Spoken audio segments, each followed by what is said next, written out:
नमस्कार बच्चों, मेरा नाम है राहुल और आप देख रहे हैं मैथमेटिक्स क्लास। इससे पहले हम साइंस का विज्ञान का भाग 2 कर चुके हैं। भाग 1 रासायनिक अभिक्रिया में समीकरण, भाग 2 अम्ल क्षारक एवं लवण, जिसमें हमने 30 प्लस हमने एमसीक्यूज किए थे।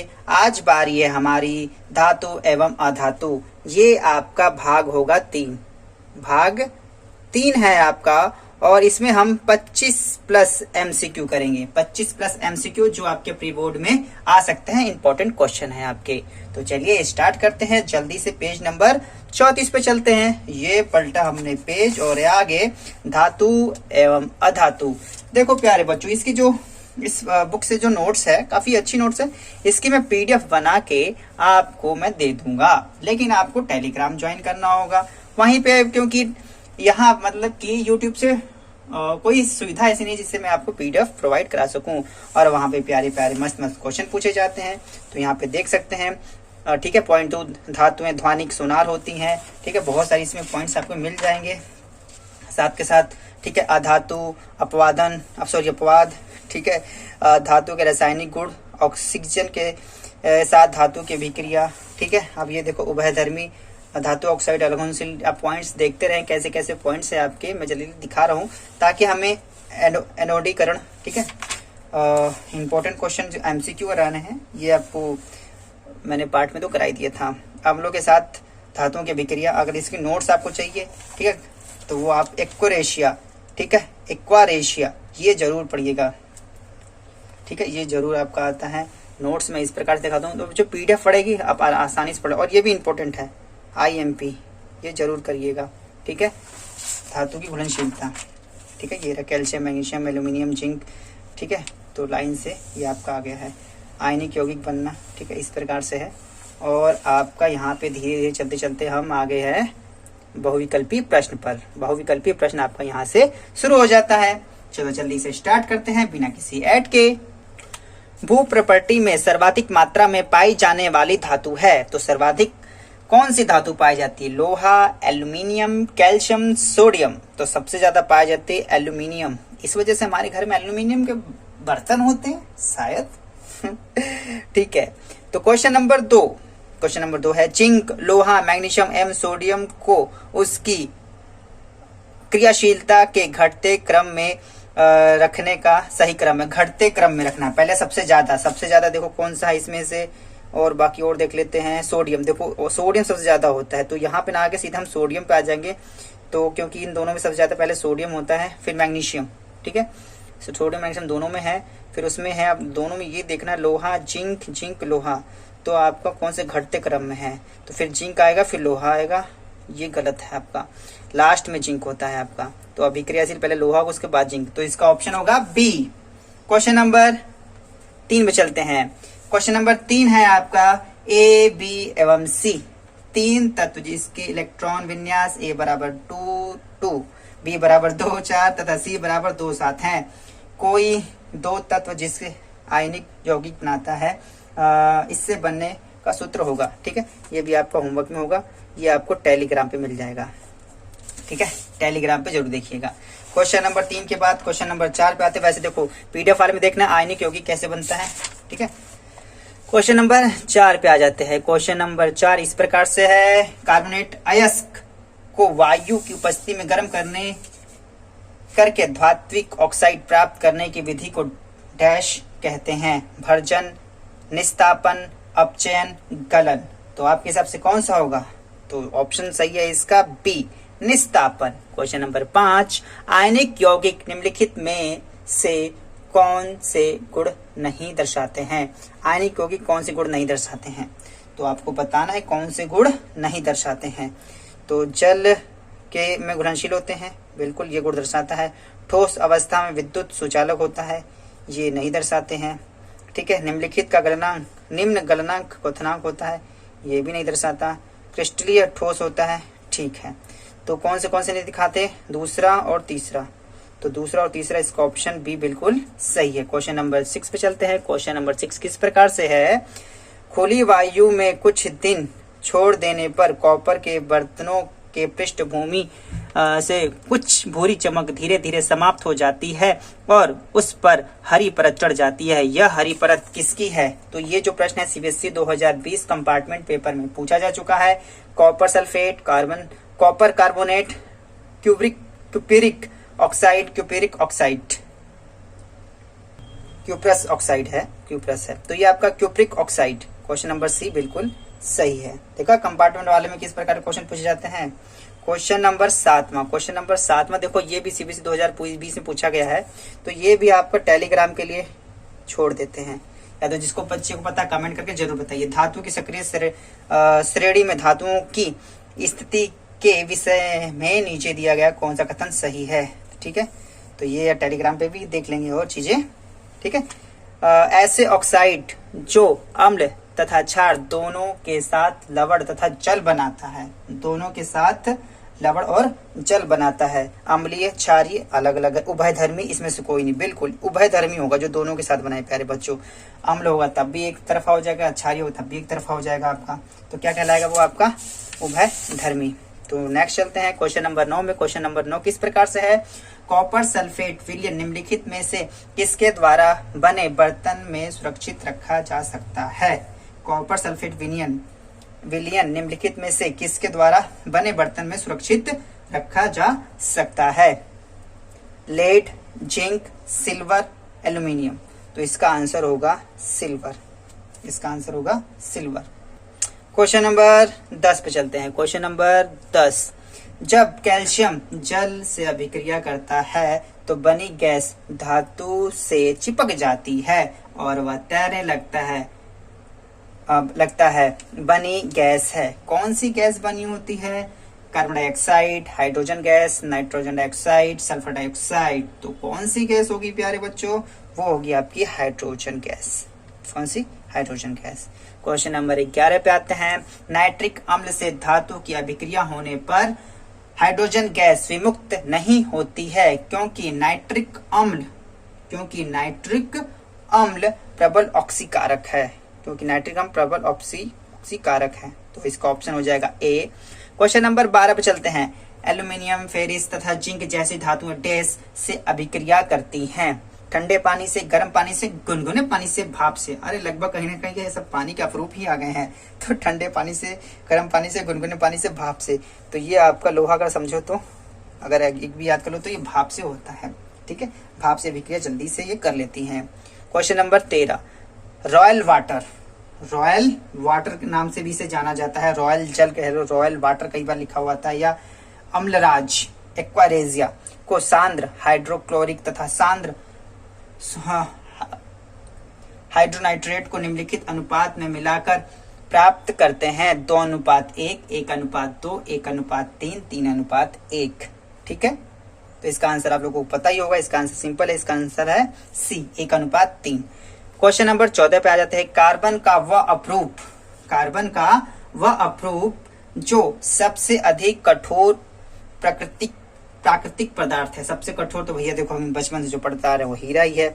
अब ये भी समझ लो ये कार्बन के अपरूप ही होते हैं। हीरा भी कार्बन का अपरूप है, ग्रेफाइट है, फुलरेन भी है, कार्बन काजल जो कार्बन आंखों में लगाते हैं वो, ये कैसे ठोस हो सकता है। ठोस होता तो हमारी आंखियां नहीं तोड़ देता भैया, जो बच्चे लगाती। तो विद्युत का सबसे अच्छा सुचालक है, विद्युत का सबसे, कॉपर, सिल्वर, एल्यूमिनियम, लेड, तो कौन सा सबसे अच्छा सुचालक है कॉपर का, तो सिल्वर।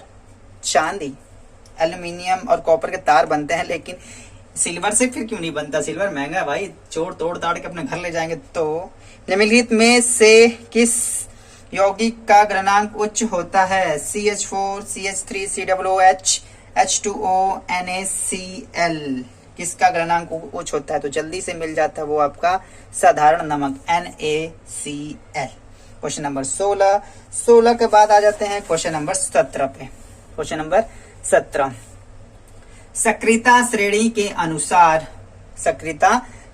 अनुसार CuAg copper, silver, sodium, magnesium की क्रियाशीलता में बढ़ता क्रम में व्यवस्थित करें। तो ये भी आपका होमवर्क में है, ठीक है, जो आप कमेंट करके भी बता सकते हैं या टेलीग्राम ग्रुप ज्वाइन कर लेंगे तो वहां पता चल जाएगा। अभी कई बच्चों को अब टेलीग्राम ज्वाइन करने में दिक्कत आती है, तो चलिए मैं आपको बताता हूं किस प्रकार से टेलीग्राम ज्वाइन करना है और किस प्रकार से आंसर मिलेगा, क्योंकि आंसर भी नहीं मिल रहा अभी तक। कोई बात नहीं, देखो जिस प्रकार से आप माई सीबीएसई क्लास तो टेलीग्राम पे ज्वाइन कर ही चुके होंगे, ये वाला टेलीग्राम ज्वाइन कर चुके हैं आप, ठीक है, माई सीबीएसई क्लास का, ठीक है, इस प्रकार से वहां पे दिया गया है, ठीक है। और भी चीज मैंने डिलीट कर दी है, लेकिन आपको कैसे ऊपर जाके देखना है, यहाँ पे अगर जैसे ऊपर से जाते हुए जाएंगे, ऊपर जाते हुए जाएंगे तो आपको ये चीज दिखाई देगी 10th क्लास 2021-22, ठीक है। यहाँ पे राहुल सर क्लास 10, तो इसे इस चैनल पे क्लिक कर देंगे, ठीक है। इस चैनल पे क्लिक करेंगे तो आपको यहाँ पे देखो बहुत सारी चीजें पूछी हुई दिखाई दे जाएंगी यहाँ पे, ठीक है। तो इस प्रकार से आप इसे ज्वाइन कर सकते हैं, ठीक है प्यारे बच्चों। जिसको नहीं पता, यहाँ पे रात 9 बजे के बाद कम से कम 6 से 7 क्वेश्चन रोज पूछे जाते हैं यहाँ पे, जो आपके यहाँ पे होमवर्क वाले होते हैं और जो आपके प्री बोर्ड में आने लायक होते हैं क्वेश्चन, ठीक है। इसे साइड में रखते हैं और आगे पढ़ना शुरू कर देते हैं। क्वेश्चन नंबर 18, मैग्नीशियम क्लोराइड को बस्ती में धनायन व ऋणायन है, कौन सा धनायन है कौन सा ऋणायन, ठीक है। ये आपका धनायन होगा, ये ऋणायन है, ठीक है। तो क्लोरीन पे तो एक ही होता है, क्लोरीन पे तो एक ही होता है, 2 कप्स हो गए, 17 पे आता है, लास्ट में एक ही रहता है, मैग्नीशियम 2, तो ये वाला आपका ए बिल्कुल सही है। चल क्यों नहीं रहा, अबे पेन वहां कहा नहीं चल रहे हो, ठीक है, तो ये ए पे आ जाएगा। क्वेश्चन नंबर 19 पे आते हैं, आयनिक यौगिक के लिए असत्य कथन है, याद रखना असत्य, ये भंगुर होते हैं, जैसे कोयला टूट जाता है ना, उसी वर्ड को भंगुर कहते हैं, हाँ होते हैं। इसके गलनांक व कंथनांक निम्न होते हैं, अच्छा जी निम्न नहीं होते, भंगुर होते तो निम्न कैसे हो जाएंगे। ये जल में घुलनशील होते हैं, ठीक है। ये गलित अवस्था में विद्युत का चलन करते हैं, ठीक है। तो कथन कौन सा गलत है आपका, बी वाला कथन बिल्कुल गलत है, इस वजह से ऑप्शन सही हो जाएगा। क्वेश्चन नंबर 20 पे आते हैं, लोहे एवं इस्पात को जंग से सुरक्षित रखने के लिए जस्ते की परत पर चढ़ाने के लिए विधि को कहते हैं यद्सलेपन, तो ये ऑप्शन पहला ही आ गया है। एडोनीकरण तो नहीं है, क्रोम लेपन, मिश्र धातु बनाना, ये बिल्कुल नहीं है, तो पहला ही ऑप्शन इसका बिल्कुल सही है। कुछ क्वेश्चन तो क्या आंसर तो वैसे याद हो जाते हैं। तनु HCl के साथ निम्नलिखित में से कौन सी धातु अभिक्रिया नहीं करती है, एल्यूमिनियम, जिंक, कैल्शियम, ठीक है, कॉपर, तो किसके साथ होगा ये आपका कॉपर के साथ, ठीक है। निम्न में से कौन सी धातु हथेली पर रखने पर पिघल जाती है, कौन सी धातु है जो हथेली पर रखने पर पिघल जाती है, ठीक है। एल्यूमिनियम तो नहीं पिघलेगी, सोडियम भी नहीं पिघलेगी, ठीक है, शीशा तो दूर की बात है, वो Ga है, ठीक है। अब आपको कमेंट में ये करके बताना है जो Ga है ये मतलब क्या है ये, ठीक है, ये कमेंट करके बताइए। ये इकलौती धातु है जो हाथ पे रखने में पिघल जाती है, ठीक है। तो अब मैं भी देखता हूँ आपको कैसे, COMMENT कमेंट करके जरूर बताइएगा। 23 पे कार्बोनेट अयस्क को वायु की सीमित मात्रा में गर्म करने पर धातु ऑक्साइड प्राप्त करने की विधि को कहते हैं निस्तापन, भर्जन, प्रसरीकरण, आसवन, तो निस्तापन विधि है आपकी, ठीक है। क्वेश्चन नंबर 24 क्वेश्चन नंबर 24 का 24 कैरेट शुद्ध सोना आभूषण बनाने के लिए उपयुक्त नहीं होता, मतलब जो शुद्ध सोना होता है 24 कैरेट होता है वो उपयुक्त क्यों नहीं था, 24 कैरेट का सोना के जो होता है उससे हम मतलब क्यों नहीं बनाते आभूषण, यह बहुत महंगा होता है। अच्छा महंगा होता तो अंबानी तो बना सकते थे ना भैया, तो ये महंगा होता है, टोटल गलत है। यह काफी नर्म होता है, ठीक ठाक है। यह शुद्ध सोना संचारित होता है, नहीं भैया संचारित नहीं होता है। शुद्ध सोने की सक्रियता अधिक होती है, सक्रियता भैया अगर होती तो इससे आभूषण ही नहीं बनाते, सक्रियता श्रेणी में सबसे नीचे आता है सोना। अगर ध्यान से एक बार मैं दोबारा दिखाऊं तो देखो सक्रियता श्रेणी में जो सोना होता है सबसे नीचे आता है, सबसे कम अभिक्रियाशील, उसके बाद चांदी। इन्हीं दो चीजों की तो हम वो बनाते हैं क्या, इन्हीं दो चीजों के आभूषण ही तो बनाते हैं, बाकी चीजों आभूषण का बनाते हैं क्योंकि कम क्रियाशील धातु होती हैं और कम मात्रा पाई जाती है, फिर से महंगा हो जाती हैं ये। तो इसका आंसर होगा काफी नरम होते हैं, तो काफी नरम होते हैं। कभी भी आपके लिए कोई सोना बनाने के कोई कहे ना कि 24 कैरेट वाला, 24 कैरेट बनता ही नहीं। अगर कोई दे रहा है तो आपका बेवकूफ बना रहा है वो बच्चा, ये इंसान या आपकी वो समझ लो। प्रश्न नंबर 25 विद्युत अपघटित परिष्करण में कैथोड बना होता है शुद्ध धातु, अशुद्ध धातु, धातु लवड़ी विलयन, मिश्र धातु, तो ये अशुद्ध धातु का होता है। क्वेश्चन नंबर 26 पे आते हैं। क्वेश्चन नंबर 26 अमलगम एक मिश्र धातु है जिसमें एक अवयव के रूप में होता है। ये भी आपका वेरी इंपॉर्टेंट क्वेश्चन है बच्चों, ये आने के चांस है। तांबा, जिंक, लेड, पारा या मरकरी। तो 26 का आंसर हो जाएगा पारा या मरकरी। क्वेश्चन नंबर 27, किसी अयस्क से अशुद्धियां हटाना कहलाता है। ये तो बहुत अच्छे से आपको पता होगा, एसएसटी टाइप का भी है ये। भर्जन, निस्तापन, अयस्क सांद्रण, आस्वन। आस्वन विधि तो सुनिए ना आप लोगों ने, ठीक है। तो अयस्क सांद्रण होगा इसका आंसर। कौन सा होगा? अयस्क सांद्रण। क्वेश्चन नंबर 28, निम्नलिखित में से कौन मरकरी का अयस्क है? मरकरी का अयस्क है कैलेमीन, हेमेटाइट, बॉक्साइट, सीनेबार। तो इसका आंसर है आपका सीनेबार। क्वेश्चन नंबर 29 पे आते हैं। ऐसी विस्थापन अभिक्रिया जो अत्यधिक ऊष्मा छेपी होती है कहलाती है। ऊष्मा शोषी होती है और एक छेपी मतलब ऊष्मा जिसमें से ज्यादा निकलती है, अत्यधिक ऊष्मा छेपी निकलती है। तो इसका आंसर कौन सा होगा? मिश्रात्वन, निर्जलीकरण, थर्मिटिंग अभिक्रिया, पुनः जलीकरण। तो इसका थर्मिट अभिक्रिया होगा, ठीक है। यहाँ से 29 क्वेश्चन यहाँ पे आपके समाप्त हो जाते हैं। उम्मीद है इस वीडियो से आपको कुछ न कुछ लाभ जरूर मिले होंगे। जो आपको कमेंट में करने के लिए बताइएगा, और जो आपको हमने टेलीग्राम पे बताने के लिए कहा है वो जैसे वीडियो अपलोड होगी उसका हम टेलीग्राम पे उसी रात के 9 बजे हम 4 ऑप्शन वाले जरूर डालेंगे, और आप भी कमेंट और उसमें भाग लेंगे, जिससे कि भाग ले सकते हैं, जिससे कि आपका रिवीजन अच्छी तरह से हो जाएगा और पेपर में जाके आप बहुत अच्छा स्कोर हासिल कर सकते हैं। मैं सिर्फ इसी क्लास की इस वीडियो देखने के लिए धन्यवाद। वीडियो अच्छी लगे तो लाइक जरूर करिए, जिससे मुझे मोटिवेशन मिलता रहे। तब तक के लिए जय हिंद, जय भारत, जय हो।